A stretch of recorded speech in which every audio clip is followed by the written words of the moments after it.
He walked into his own restaurant like he didn't belong there. It was called Iron Flame, and it was a big, fancy place where people went to eat tasty steak and feel special. On Friday nights, it was always full. Tonight was no different. There was a little bell sound when the door opened. No one looked up. Everyone was too busy eating and talking. Waiters and waitresses walked around quickly, carrying big plates with yummy food like bone marrow and lamb. They also carried heavy glasses filled with colorful drinks. Soft music played in the background, and everything looked perfect. But sometimes, things look perfect when they really aren't. A man walked in wearing an old coat and jeans. His scarf was gray and looked like it had been worn many times. It was wrapped around his neck and a little frayed at the ends.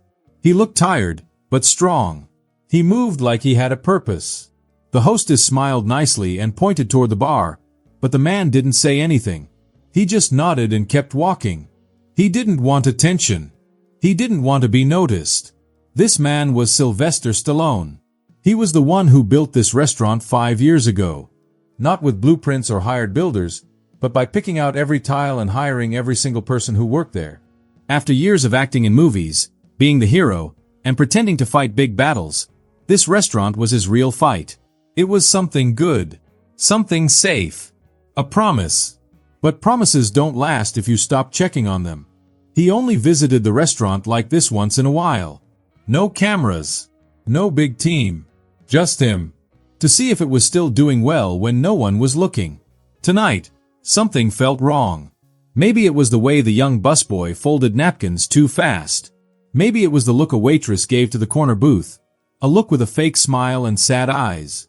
Or maybe it was just a feeling, a strange twist in his heart that told him something was off. He walked past the bar and brushed his fingers on the wooden counter like he was remembering something. Then he heard it. It wasn't a yell. It wasn't loud. It was something worse. Someone was crying. Not the kind of crying you do when you scrape your knee. It was the quiet kind. The kind you hide. The kind that feels like it might break you if anyone notices. Stallone stopped walking. He listened. No one else noticed. Or maybe they didn't want to. The music kept playing. The plates kept clinking. But he heard the sobs. He didn't pull out a phone or call someone. Instead, he reached into his coat pocket and held a small handkerchief. It was old, with a frayed edge and tiny threads coming loose. It once belonged to someone he cared about, someone who didn't make it. He folded it in his hand and walked toward the sound. He wasn't just checking on his restaurant anymore. He was stepping back into the fight. The hallway to the back was small and narrow, just wide enough for people to walk through while carrying food. It was dim, like a tunnel. There were pictures on the walls of happy chefs and smiling guests. Stallone had hung them himself. But tonight, he didn't look at them. He was listening. The crying was clearer now. He stopped at a door that was open just a little. Bright, cold light spilled out from inside. It didn't match the warm lighting in the rest of the restaurant. Inside the room, a young woman stood by a silver counter. She looked very sad. Her name tag said Lena. She had both hands on the counter like she was trying to stay standing. Her eyes were shut tight, and her jaw looked tight too. She didn't want to cry out loud, but she couldn't stop. She wiped her tears with her hand, and her black makeup smudged across her cheek. Beside her was a young man in a black shirt. He looked nervous. His name tag said Lucas. He was trying to help her. He whispered something to her. Lena shook her head. "I can't," she whispered. "You don't understand. If I say anything, I'm done." Lucas looked toward the door. Stallone quietly stepped back so they couldn't see him, but his shadow still showed a little. "I don't care what he said," Lucas whispered. "He doesn't own you." Lena didn't answer. Stallone stood still, holding the handkerchief tighter. He remembered hearing something like this before, long ago. A different girl, but the same fear. The same silence that could crush someone. A tray clattered somewhere in the kitchen. Lena blinked like waking up from a bad dream. She wiped her face and stood straighter. She walked over to the time clock like nothing had happened.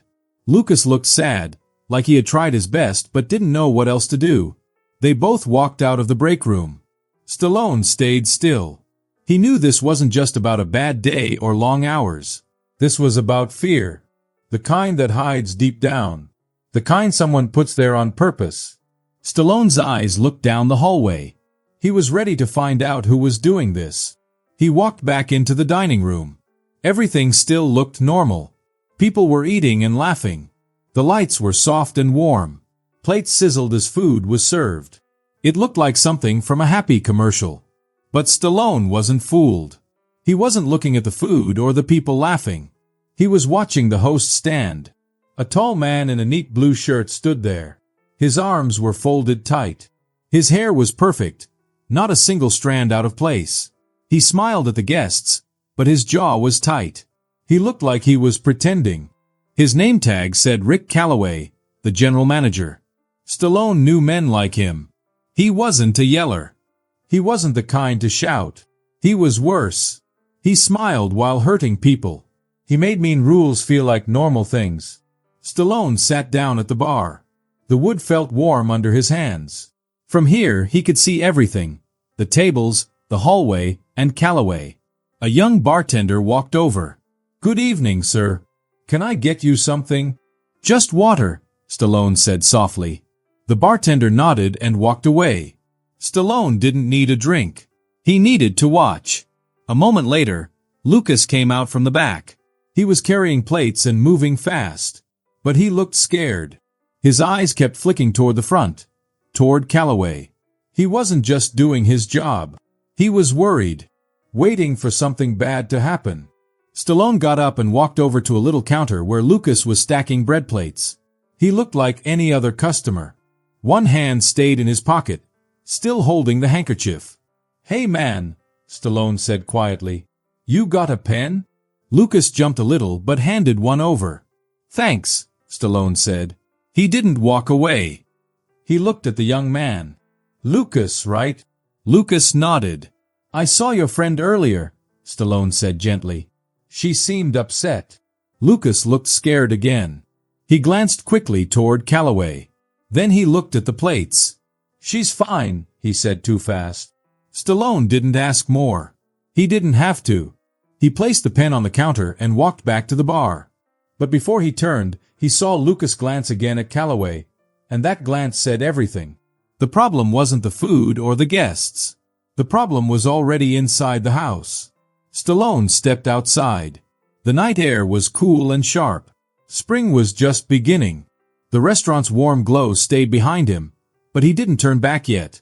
He had work to do. And this time, he wasn't going to walk away. Stallone walked out through the side door next to the big garbage bins. The heavy metal door slammed shut behind him. He didn't come out to smoke or to get some fresh air. He came out because he needed to think clearly. And then, just like that, he saw something. Someone was there. A young man leaned against the brick wall beside the gate in the alley. He had his phone in his hand, scrolling with his thumb like he didn't really care what was on the screen. It was the bartender from earlier. Stallone thought the name tag had said, Jared. He looked about 25 years old, with neat hair and a clean look. He was the kind of person who looked you in the eyes for just a little too long when he wasn't telling the truth. Stallone walked over slowly. His boots crunched on the gravel. "Long night?" he asked quietly. Jared looked up, a little surprised, but then he relaxed. "Yeah," he said with a sigh. "Fridays are always busy." Stallone nodded and leaned against the opposite wall. He crossed his arms. "Can I ask you something?" Jared paused. His shoulders got a little tense. But he didn't run away. "Sure," he said. "Your manager Harold," Stallone said, speaking calm but clearly. "What's he like?" Right then, something small changed in Jared's face. Not in his eyes, but under them, like a flicker of fear mixed with tiredness. It was a tiny pause, but it told the truth before he even said anything. "He's strict," Jared finally said. Stallone didn't say anything. He just let the word sit there in the air. "Strict," he repeated, like the word tasted bad. "Do you mean he's tough, or do you mean he likes to keep people under control?" Jared looked around, checking if anyone was watching. His voice got quieter, almost a whisper. "He makes Lena stay late," Jared said. Stallone didn't blink. "He says it's for paperwork or counting supplies. But it's always just her." And the way he talks to her, like she owes him something. Jared's face looked sad. I don't know, man. I've seen it. I've seen how she gets when he calls her into the office. She gets all stiff. Stallone's jaw moved just a little. Not because he was angry, but because he understood. He had seen it before. On movie sets, in locker rooms, even in churches. Men who used rules and jobs to take control of others. Men who made everything seem normal while doing something very wrong. Does she say anything? Stallone asked, though he already knew the answer. Jared shook his head. No. But she doesn't have to. We all see it. We don't know what to do. Stallone looked away for a moment. He stared at the moonlight on the ground. This place, he said softly, mostly to himself, was supposed to be different. Jared looked at him, confused. But before he could say anything, Stallone pushed off the wall and stood up straight. Thanks for being honest. He took 2 steps back toward the restaurant door, then stopped. One more thing, he said without turning around. If anyone asks, you never talk to me. Got it? Jared nodded slowly. He looked confused, but he trusted Stallone. The door creaked as Stallone went back inside. His eyes got used to the light again quickly. The warm lights felt the same, but something inside Stallone had changed. He wasn't looking for answers anymore. Now he was getting ready to act. Because now the thread was loose. And when one thread comes loose, it often leads to a much darker place. Stallone walked back into the dining room with the quiet steps of someone who carried heavy thoughts. He walked slower, not because he was scared, but because every step now mattered. Every look, every move, every breath, it all mattered. Across the room, Lena was back at her job. She stood at a table, taking a drink order from a couple. She smiled, but it wasn't real. It was a smile that looked like it belonged to someone else. Her hands didn't shake, but her voice had no joy in it. She was just trying to get through the night. Stallone watched from near the bar. He saw the truth now. He saw how she kept glancing at the hostess stand. How she flinched a little when her earpiece made a sound. How she twisted her apron in her hands like it was a stress ball. Then, Harold moved. He stepped closer to her part of the room, just enough so she would notice. Lena stiffened. Her words paused for just a second. Then she kept talking. That was all Stallone needed to see. He didn't rush. He walked, calm and steady, like a mountain moving across the room. Lena turned when he got close. Excuse me, Stallone said, his voice soft but strong enough to be heard. Lena blinked. She looked surprised. I'm helping this table, sir, she said, trying to stay professional. The woman at the table looked annoyed. She's taking my order. I understand, Stallone said, eyes still on Lena. But this won't take long. There was something about how he said it. Careful, strong, sure. Lena nodded. She stepped just past the bread station. Her shoulders were tight, and she still held her apron in a twist. What is this? She asked under her breath, trying to sound like she didn't know. I know what's going on, Stallone said. She jerked her head back a little. What? I saw you earlier, he said. I heard enough. You don't have to explain. I just need you to know, you're not alone anymore. She looked like someone had slapped her without touching her. I don't know what you mean, she whispered. Stallone looked at her face. She was young, but already looked tired in a way that came from fear. Her words weren't because she didn't understand. They were a shield. You're scared, Stallone said. She looked down, quiet. Don't be. A shadow fell on the floor near them. Harold had arrived. He walked up smoothly, like he had practiced looking calm. Is there a problem here? He asked, voice sweet but sharp. Lena quickly stepped back, lips tight. Stallone didn't turn around right away. He watched how Lena shrank back, not because of him, but because of how Harold sounded. That told him all he needed to know. Then Stallone turned slowly to face Harold. Just talking, he said. Well, Harold replied with a fake smile. Lena has work to do. No time for chit-chat. He said the word chit-chat, like Stallone wasn't important. Stallone stood straighter. From here, you could see how strong and still he looked. Harold smiled more, but inside he felt nervous. Stallone didn't even blink. The door to the manager's office closed with a quiet click. Inside, the air felt heavy. The desk in the middle was clean and stiff, just like Harold. The walls had posters with work rules and one big framed quote, "Discipline builds excellence." Stallone didn't sit down. He stood near the door, calm, watching. Rick Harold walked behind the desk, still pretending to be in charge. "Look, sir, I didn't know who you were. If I had..." Stallone raised his hand. Slowly. "Don't talk yet," he said. It wasn't loud, but it was powerful. Harold froze. Stallone took a few steps closer. The room buzzed softly from the light above. "You think she owes you," Stallone said. "You think that just because she stays quiet, you win." Harold licked his lips. "Sir, I don't know what she told you." "She didn't tell me anything," Stallone said. "She didn't have to." He reached into his coat. Not for a badge.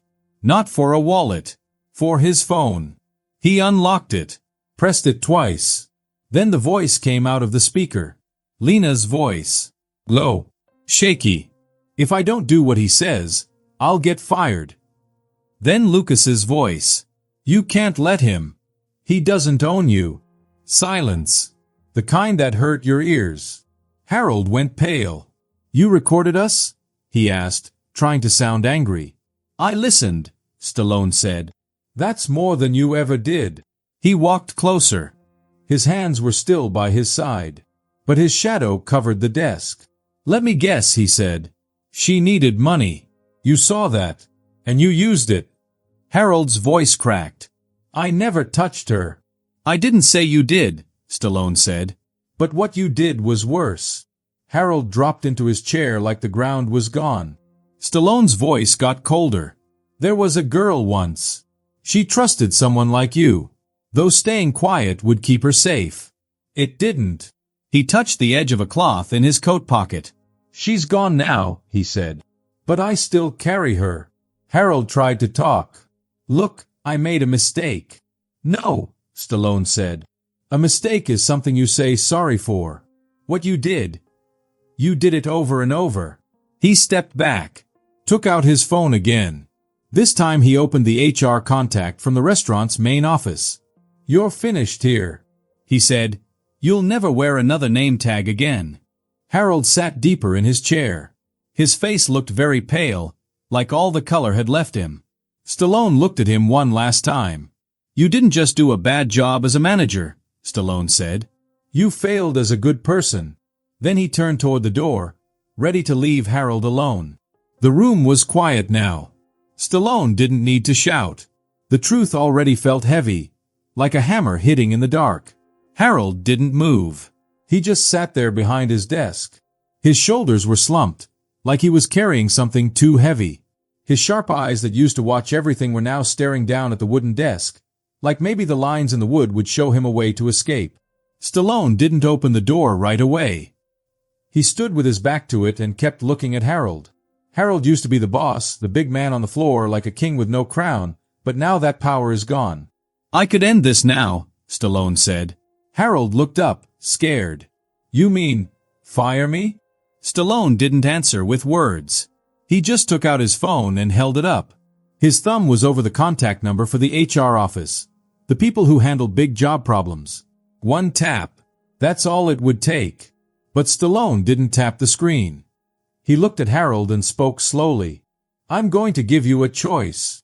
Harold blinked, confused. "What choice?" "You go stand in front of the staff," Stallone said, "and tell them the truth. Not a fake story. The real truth. That you used your power in a bad way. That you made Lena feel small. That you made this place scary instead of safe." Stallone stopped talking for a moment, so the words could sink in. "Or," he said, "I press this button, and I will make sure your name disappears, not just from this restaurant, but from every job list in this city." Harold opened his mouth to say something, but no words came out. "You think this is bad now?"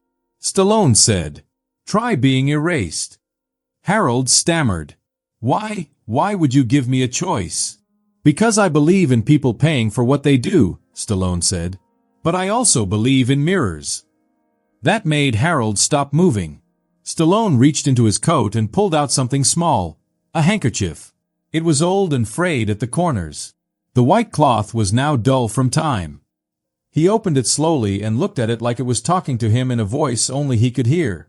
"There was someone once," Stallone said. "Someone I cared about. She stayed quiet too.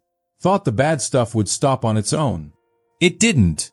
No one gave him a choice. No one helped her." Stallone's hand held the cloth tighter.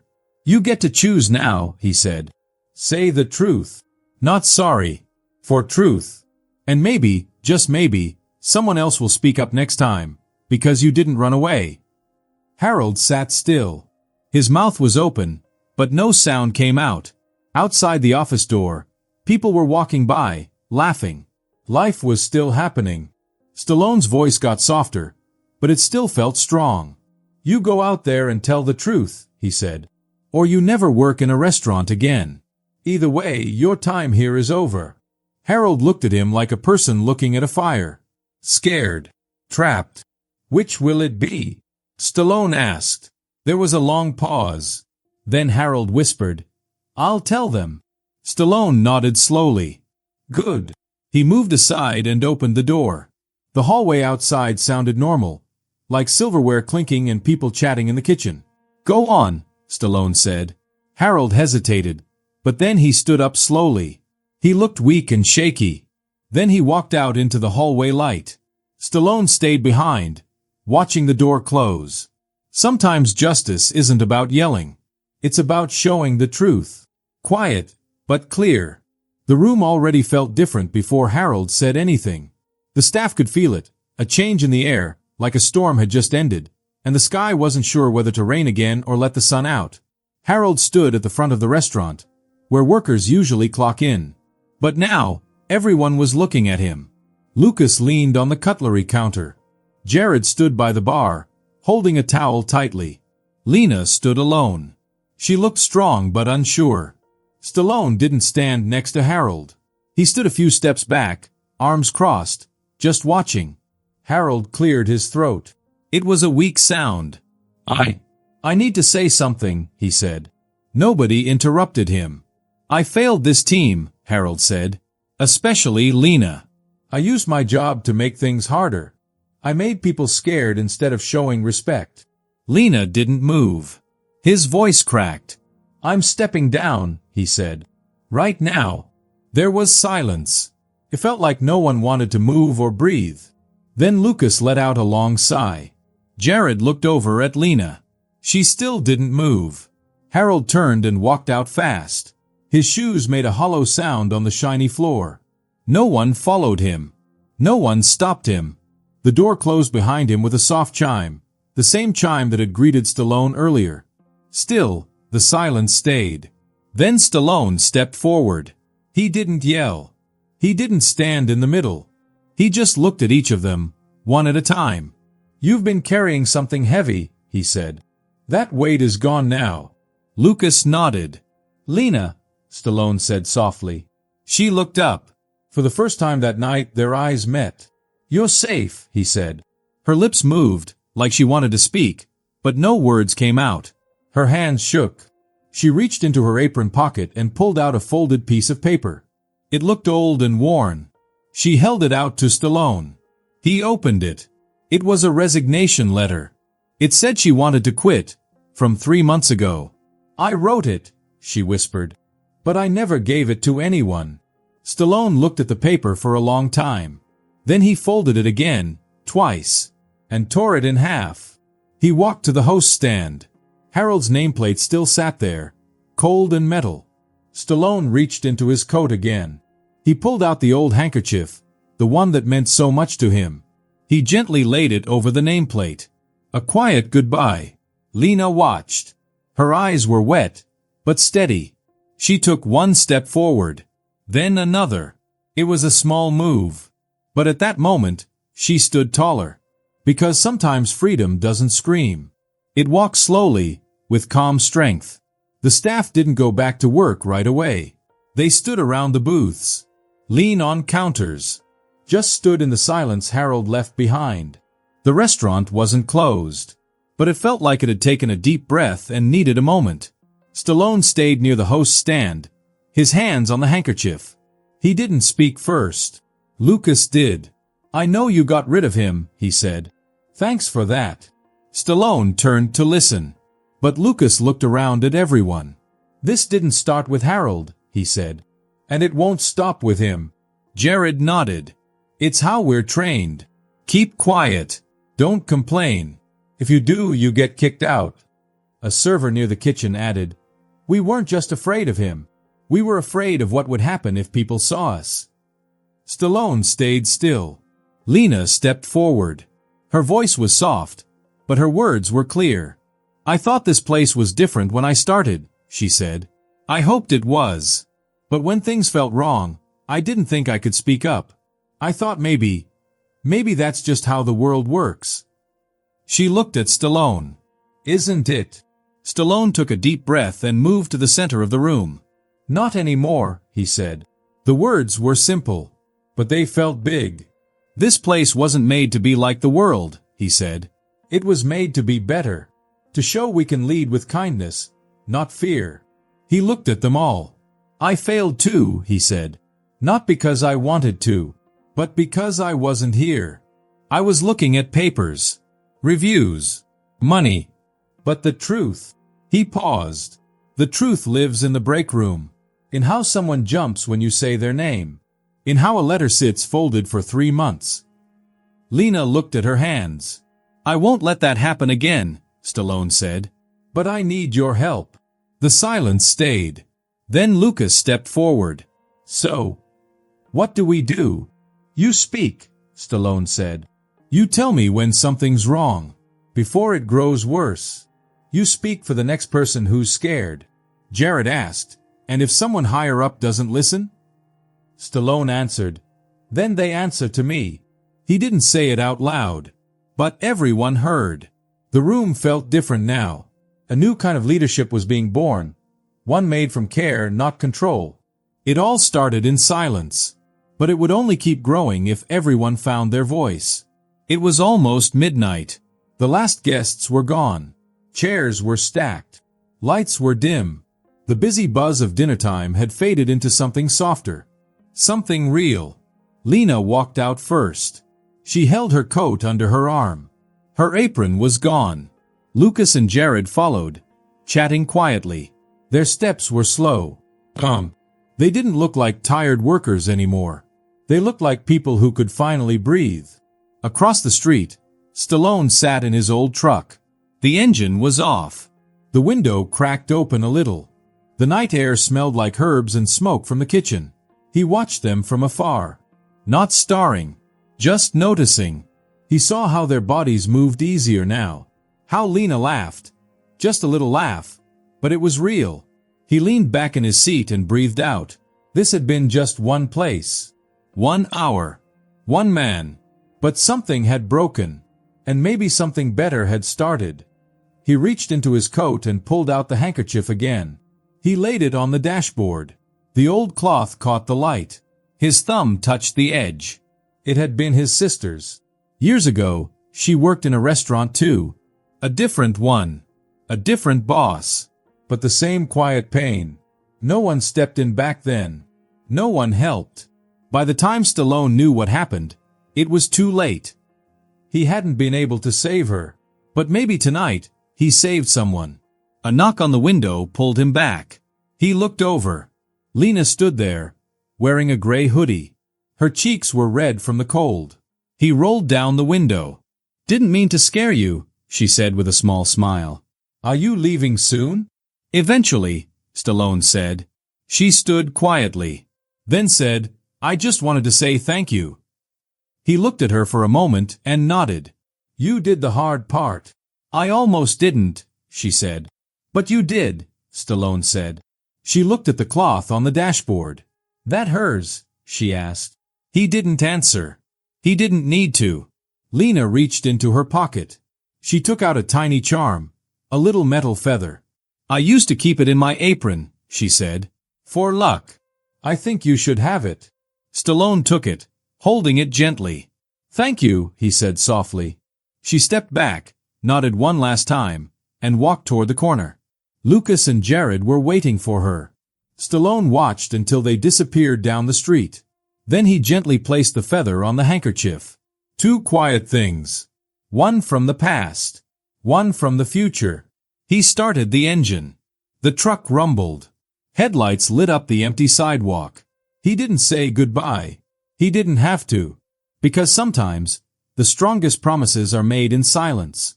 And sometimes, the tiniest moments are the ones that save people. If you like this story, tell me in the comments. Don't forget to subscribe for more fun adventures and mysteries. Thanks for watching. See you in the next video.